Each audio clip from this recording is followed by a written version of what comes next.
Well, good afternoon. It's great to be at Bethune-Cookman College. I want to thank President Crait for hosting us. I also want to thank Presidents Faison and Hardrick from Edward Waters and Florida Memorial University for coming here for this great celebration of an important victory in our most recent budget that I signed into law, I guess, on Monday.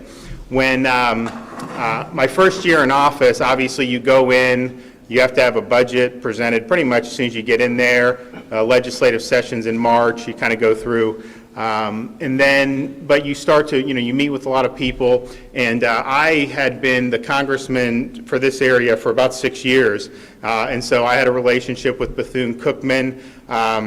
Obviously, once I became governor, in terms of the Florida Classic, it became a little more complicated in terms of how I did it. But I was 6 years, with being, rooting for Bethune. But so we had good relationships in Congress. We worked on the White House HBCU initiative. I think that was in 2017. Was a member of the HBCU caucus. And so when the presidents came to see me, talking about some potential opportunities for support that would really benefit the state. I was really glad to do that and glad to discuss it. And so as it came time to present the budget for fiscal year 2021, we put in the governor's recommendations a real historic amount of support for our HBCUs. Now, obviously, we've done a lot with FAMU, with the big center that we funded last year in this current fiscal year, but we also understand some of our private HBCUs, play a really important role for expanding opportunity. So we are able to get it in the budget in our governor's recs.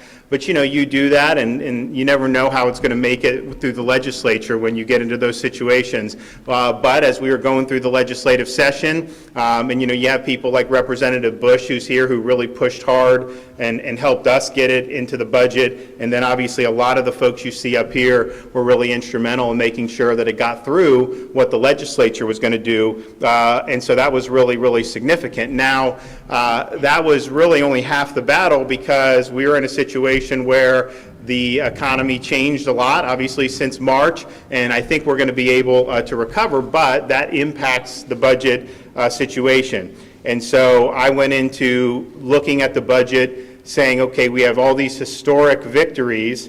We want to preserve those, but we also are called upon to find historic savings through budget vetoes. And so we ended up vetoing $1 billion.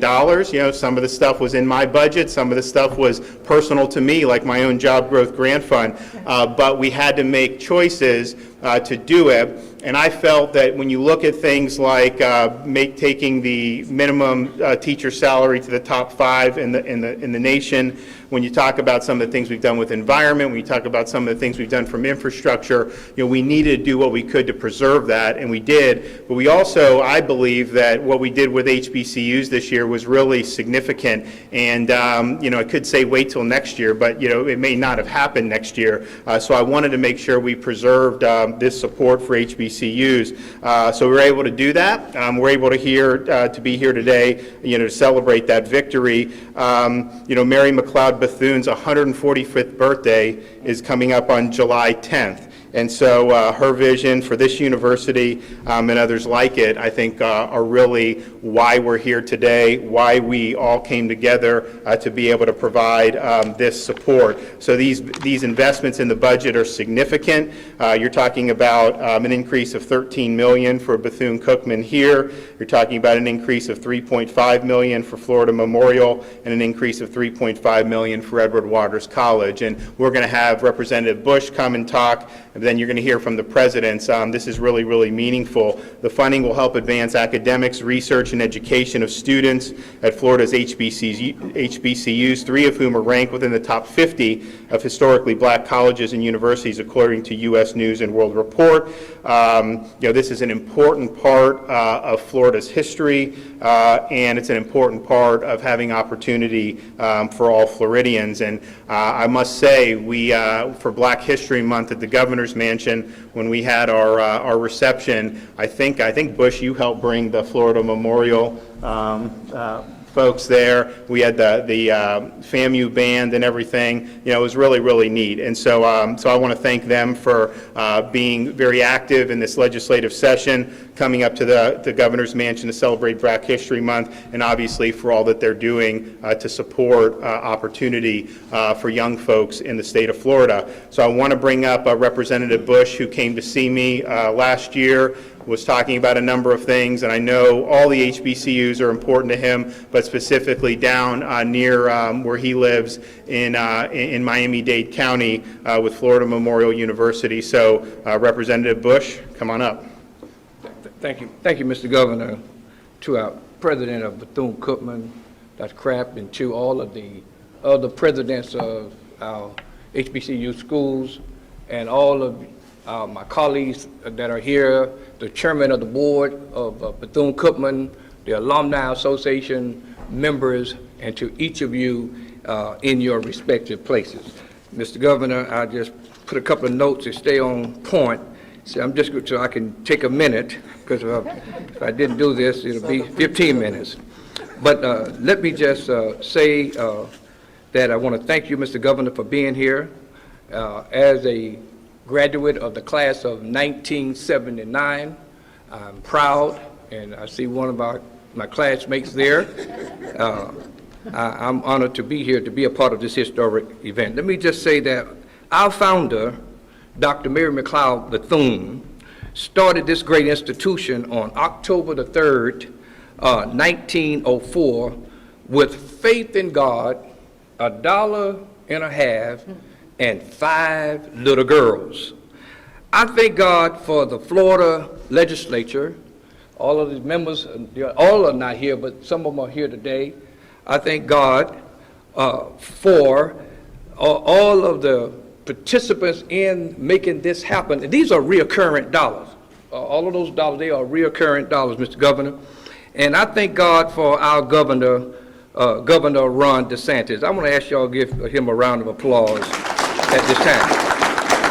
I'm going to tell you the reason why I thank God for Governor Ron DeSantis. He has extended more life to the dream, to the vision, and the legacy of our founder, Dr. Mary McLeod Bethune. The ancient Egyptians said, when you remember the dead, you bring them back to life. Mr. Governor, as we gather here today at this appointed place and anointed time to recommit ourselves to the legacy of our founder, Dr. Mary McLeod Bethune, to enter, to learn, and depart to serve. You, Mr. Governor, with a stroke of a pen, you now have afforded thousands of black boys and girls an opportunity to enter this institution of higher learning, to achieve the vision, to enter this institution to learn, and depart from this institution to serve humanity. What a marvelous return from God to our founder, Dr. Mary McLeod Bethune, just having faith in God, $1.50, and stepping out with 5 little girls. But watch this. And her return of her investment of $1.50, and God used the Florida Governor Ron DeSantis, in her investment of $1.50, and she returned this year $13 million. I think that deserves a round of applause. That's a good return. So on behalf of all of the Alumni Association members, not only in the state of Florida, but all over this country, Governor DeSantis, I want to say that we thank you very much. In closing, there's an old saying, action speaks louder than words. And I'm left with no other option but to proclaim this day and to go on record that I believe that Governor Ron DeSantis, he is a friend 2 HBCU schools. Would you agree with me on that? Never happened in the history of the state of Florida. This governor, God used him to make this happen today. So, Governor, I want to thank you for coming to my alma mater. I want to thank you for what you have done today, because what you have done today, you have now put yourself and written yourself in the history books of black history. Thank you, Mr. Governor, for this opportunity. Well, thanks, Representative Bush. Really appreciate those kind words. We've got the three presidents here, so I want to bring all of them up one at a time. So we'll start with our host today, President Crait from Bethune-Cookman University. So come on up.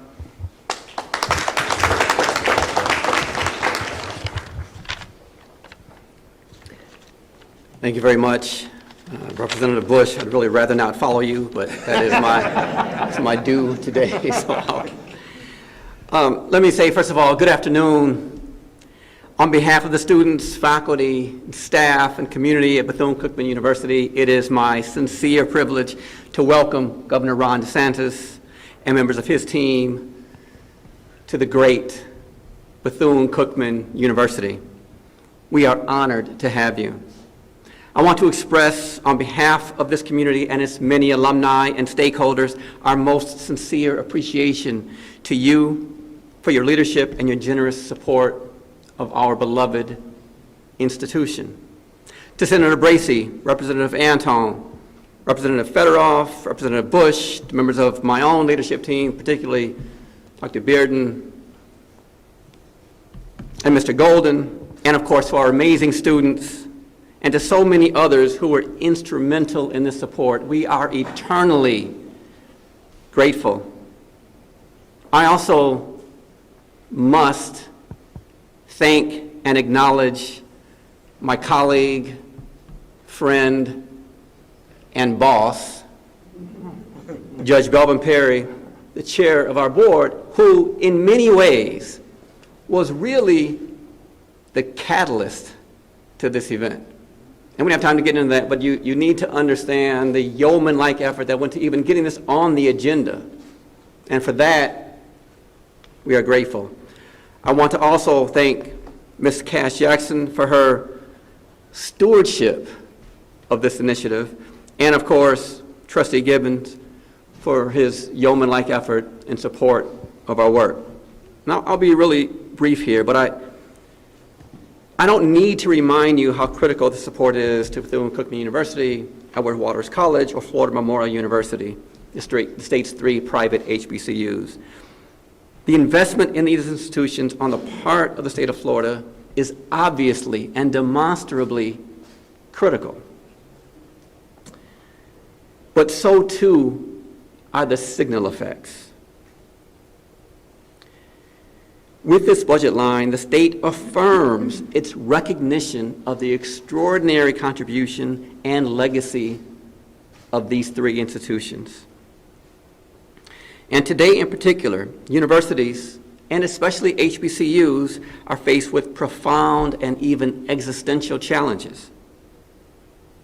These challenges are only matched by the utter necessity of our work and the recognition of the role we assume in bridging the gap between ability and access for some of the state's most vulnerable, marginalized, and brilliant students. So it is a blessing to be able to serve our communities, and because of the support from Governor DeSantis and the state of Florida, we are so thrilled at the prospect of working to continue to fulfill our mission, support our students, and to actively and enduringly contribute to the state of Florida. Thank you.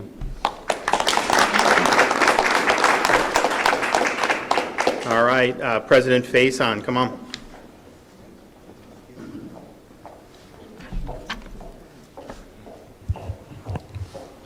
Good afternoon.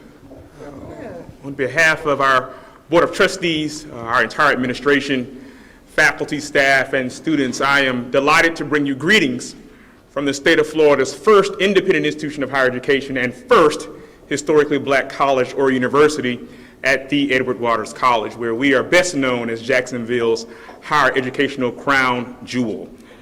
Certainly am just delighted and so thankful first to our distinguished governor, Governor DeSantis, for this tremendous investment in the future of Edward Waters College and all of the HBCUs that are a part of this great state.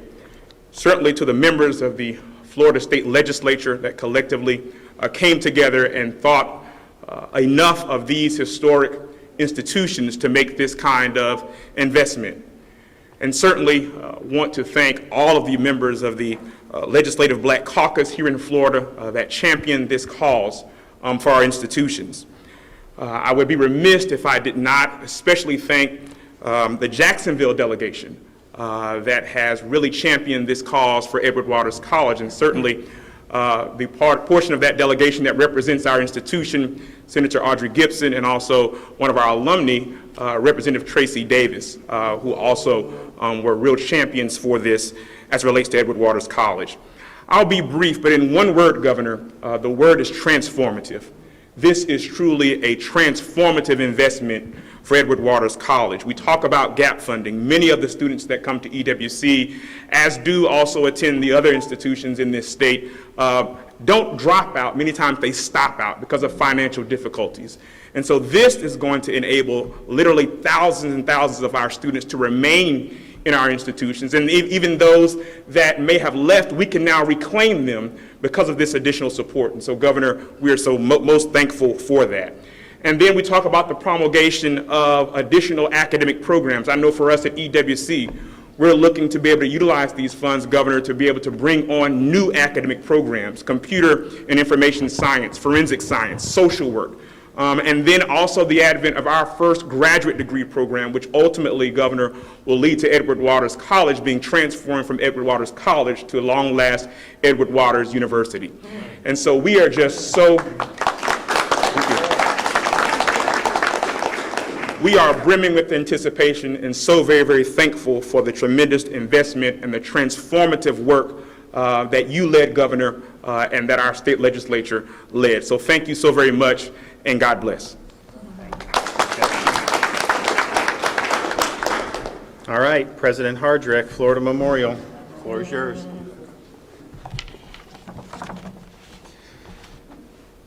Okay, I'm one of those guys, I have to take my glasses off when I read, unfortunately. But first of all, let me just say, on behalf of our students, our Board of Trustees, our faculty, our staff, our administration, Governor, you have done something that is truly outstanding.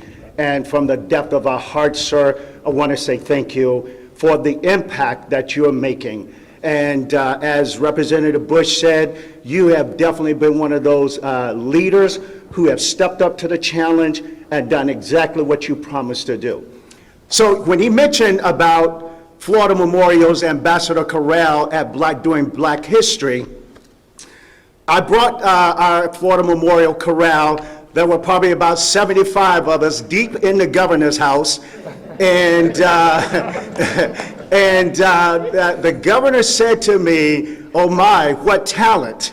So as they were singing, I saw the governor bopping, right? So I was like, so he got some moves, And so the thing that he said to me most importantly after that one particular comment, he says, "I want you to know that I'm here to support you, Florida Memorial University," and he's done exactly that by virtue of his allocation, again, through the $3.5 million funding that he's made to our university. Governor, thank you so much. Let's give him, show him some real love.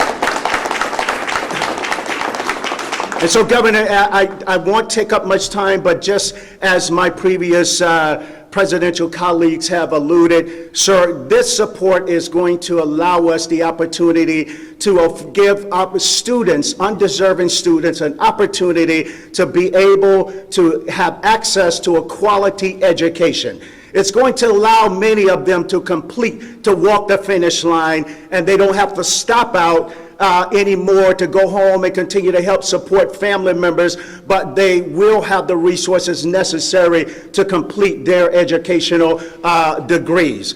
It is also going to make a difference in the sense that we are now going to be able to enhance our educational offerings, our degree offerings to so many. And I'm just excited about what this funding is going to do. It is truly transformational. Governor, thank you so much. Representative Bush and the rest of our lawmakers behind me and those who were part of this decision-making, thank you so much for your support of Florida Memorial University and Florida's historical black universities. Thank you, Governor.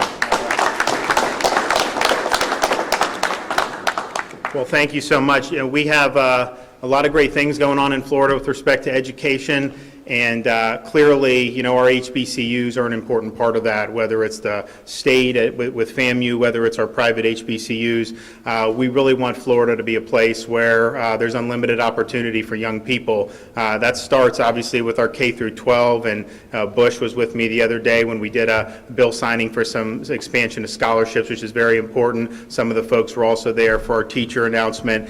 So really from K through 12 all the way up to higher ed, we want to be the place where people can go get the skills they need and then be able to succeed. So yes, we're supporting you, but I believe your mission will help support the state and its future. And so that's why we're doing it.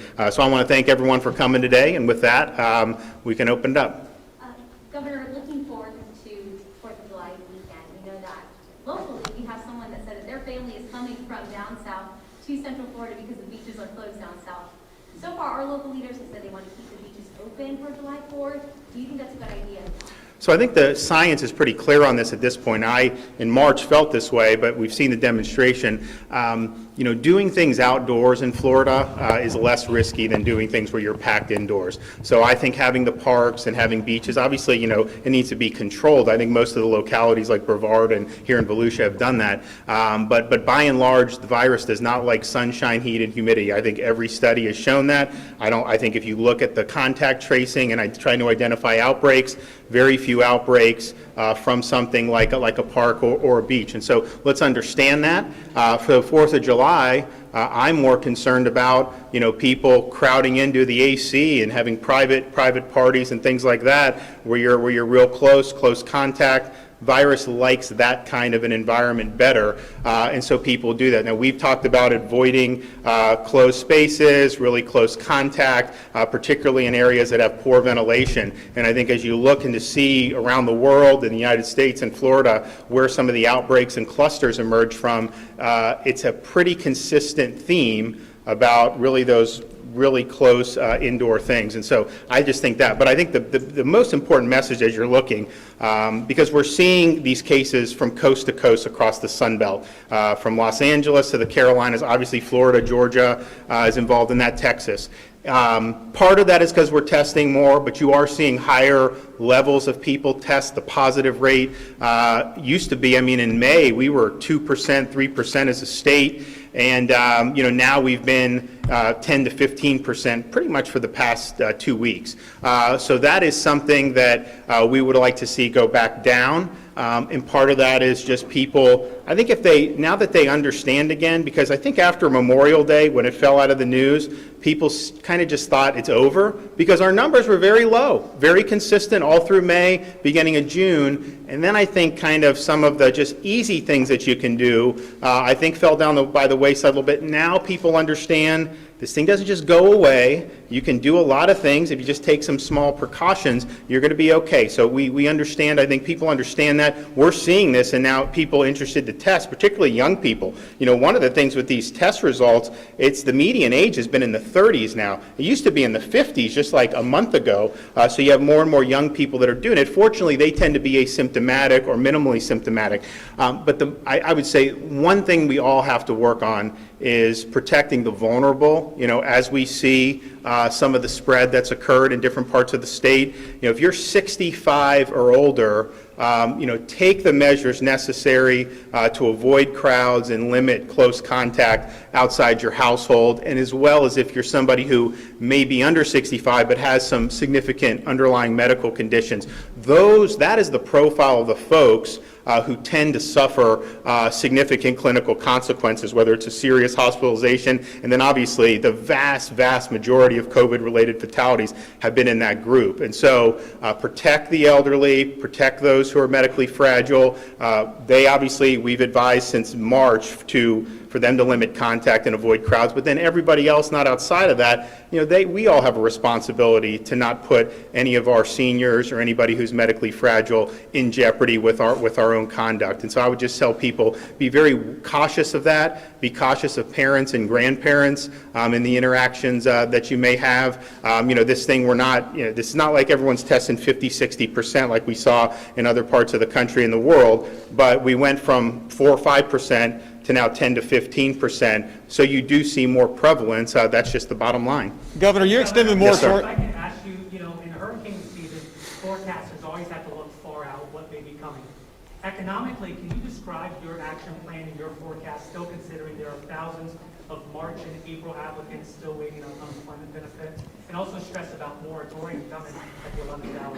Well, I'm pleased. I think we've now hit $8 billion in benefits that have been paid out. There have been over 1.5 million individual claimants that have had claims paid. If you look at the jobs numbers, we haven't lost that many jobs. We've lost over 1 million.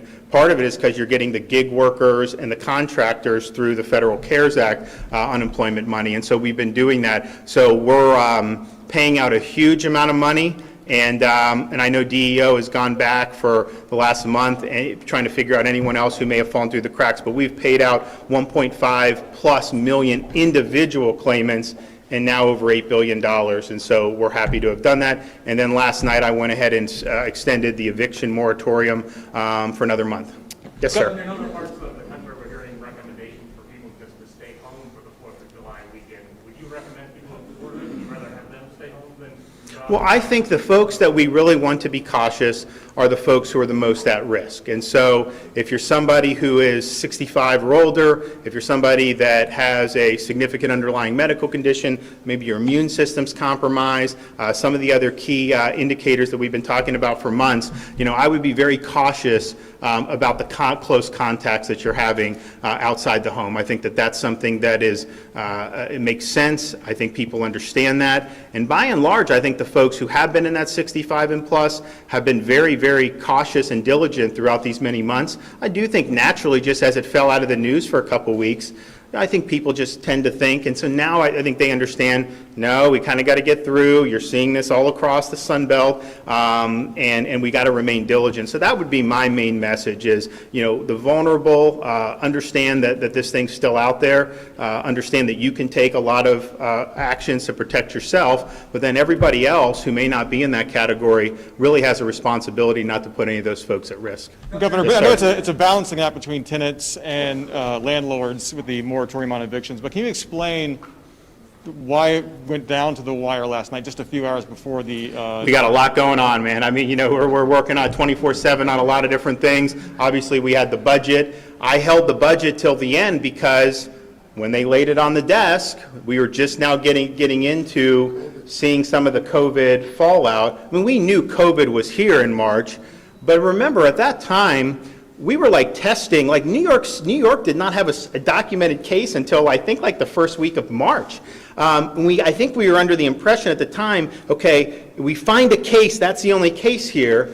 And I think as the weeks went on, we started to understand this thing's actually been out there for a long time. So it just caused us to now, so obviously had an economic effect. We're now in a situation where we have much better infrastructure in place, to help deal with it. But there's just a lot going on with that. The budget, I thought, should wait because I wanted to have all the information in front of me. We didn't lose as much revenue as they predicted in April, May, and June. We obviously took a hit, but I wanted to see, are we going to get more federal money? We may yet, but I couldn't depend on that. So we wanted to wait till the end. We had a lot of stuff, a lot of irons in the fire, and that's just kind of the nature of this. There's things happening all the time. We got a really big state, a lot going on. The epidemic is not uniform throughout the state. If you look at what's happening in Miami-Dade, that's different than what would be happening in an Orange County or Volusia. I mean, Orange County, I think the median age has ranged, the daily cases, like 28 to 33 or something like that. Incredibly young. Miami is skewed younger than they were, but they're still, I think, in the early 40s. And so the shape of it just looks different. So that's all. There's just a lot going on, and we're trying to do the best we can. One more. I got a question. The state of Florida is scheduled to remove the statue of a Confederate general in statuary hall in Washington, D.C. With Mary McLeod, Bethune. So there we go. I wonder if you could talk a little bit about whether you support that move and, just what your thoughts about why you might support that. Well, I think we were the ones that sent the word to the Congress. Obviously, the legislature passed that before I got there. But I think Mary McLeod Bethune is somebody that really should be an inspiration to everybody in the state of Florida. And quite frankly, the story of all these universities. I mean, Florida Memorial. What were you? 1866? 1879. 79. You were 66. Yes. So they're coming out. This is post-bellum. Huge obstacles. I mean, you have freedmen going, and these folks are digging in, doing all they can to give people an opportunity in spite of huge odds. Yeah, we passed the post-Civil War amendments. That did not solve all the problems. And so they did that and fought against big obstacles. And then Mary McLeod as well in the beginning of the 20th century. So I think those are folks that we should really look to and understand. It's easy to do well when the going's good. It's easy to do well when you have a road paved for you. But when you have obstacle after obstacle, but you keep your nose to the grindstone, and that is really, I think, what America's all about. So we're here today because this is good for the state, but I do think that it's a symbol and a testament that we believe these HBCUs are an integral part of the history of the state of Florida. So God bless you guys. Thanks, everybody.